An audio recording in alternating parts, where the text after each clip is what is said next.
बांदा से एक सनसनीखेज मामला सामने आया है जहां एक नाबालिग लड़की की संदिग्ध मौत ने अब गंभीर रूप ले लिया है।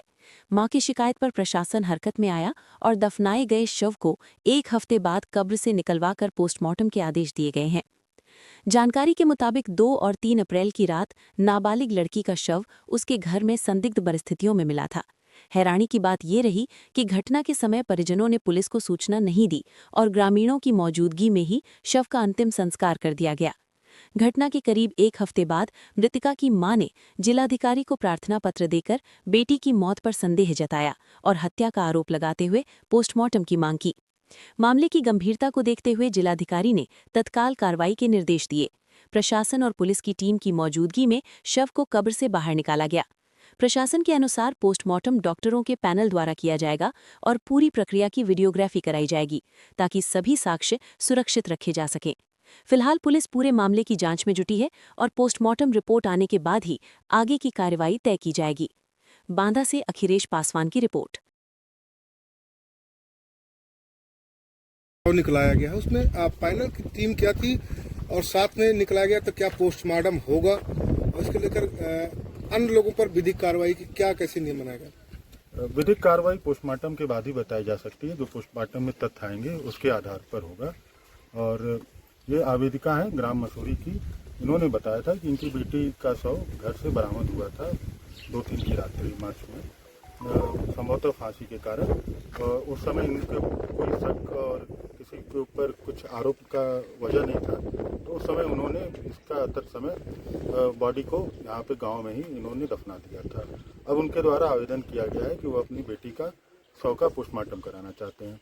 उनके आवेदन के आधार पर ही हम लोगों ने ये कार्रवाई। डॉक्टर के साथ पैनलों के हिसाब से निकाला गया कि हाँ, डॉक्टरों के पैनलों को रिक्वेस्ट किया गया है, जो कि संभवतः हमारी रिक्वेस्ट मान भी ली जाएगी और पैनल से ही पोस्टमार्टम होगा। सुरतिया कहाँ के रहने वाली? मसूरी के।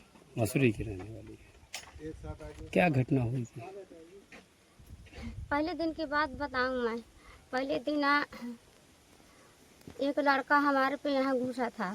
वो लड़का का जब मैंने घुसत नहीं देखा, जब मैंने देखा है वो लड़का को तो दौड़ के मार खोल के भाग गया। वो मेरे हाथ में उसकी बनियानी आ गई, मुझको यहाँ पे गिरा दिया। तीसरे चौथे दिन उसके बाद महतारी रोज घर पे आते थे। क्या नाम था उसका? ये सर नाम नहीं जानते थे, वहाँ दूर पे रहते हैं। रोज आते थे कि बताना नहीं उनको, नहीं अगर जो तुम बता दिया तो हाँ मैं 2-4 बड़े आदमी लेके तुमको मार देंगे। तुमका जबकि तेरे आदमी घर पे नहीं है, तेरे बच्चे नहीं, तेरी बेटियों को तुमको मार देंगे। और सर 4 दिन के बाद मेरी लड़की को मार के यहाँ पे डाल दिया, दुपट्टे की फांसी लगा के मार दिया। जब 1 बजे की रात में मैं जगी, हमारा कुत्ता भूख रहा था, जब चकभक सुना तो मेरी लड़की यहाँ मरी हुई खड़ी थी। अम्मा तुम्हें जब 4 दिन बीत गए तो बॉडी काहे दफनाने दिया? सर जी बॉडी ऐसे दफना दिया कि हमने एक कोई मेरे घर पे नहीं रहा सयान, जो 4 जने कह दिया कि इसकी बॉडी दफना दो, इसलिए हम दफना दिया। फिर तुमको बाद में क्यों याद आई? फिर बाद में ये याद आई कि गांव वाले लोग कहते थे कि अपनी लड़की को ये फांसी लगा के मार दिया। अच्छा। सर मेरे 5 लड़की यहाँ क्या मेरे वही भारू थी। अच्छा, आपने पुलिस से शिकायत की थी, पुलिस ने फिर दोबारा पोस्टमार्टम के लिए पैनल बनाया गया है, तो क्या चाहती हैं अब? क्या चाहती हो अब? अब ये चाहती हूँ कि ये जो मेरी लड़की 7 दिन के लिए चली गई तो उसको लड़का कहीं जेल से छूट के ना आए।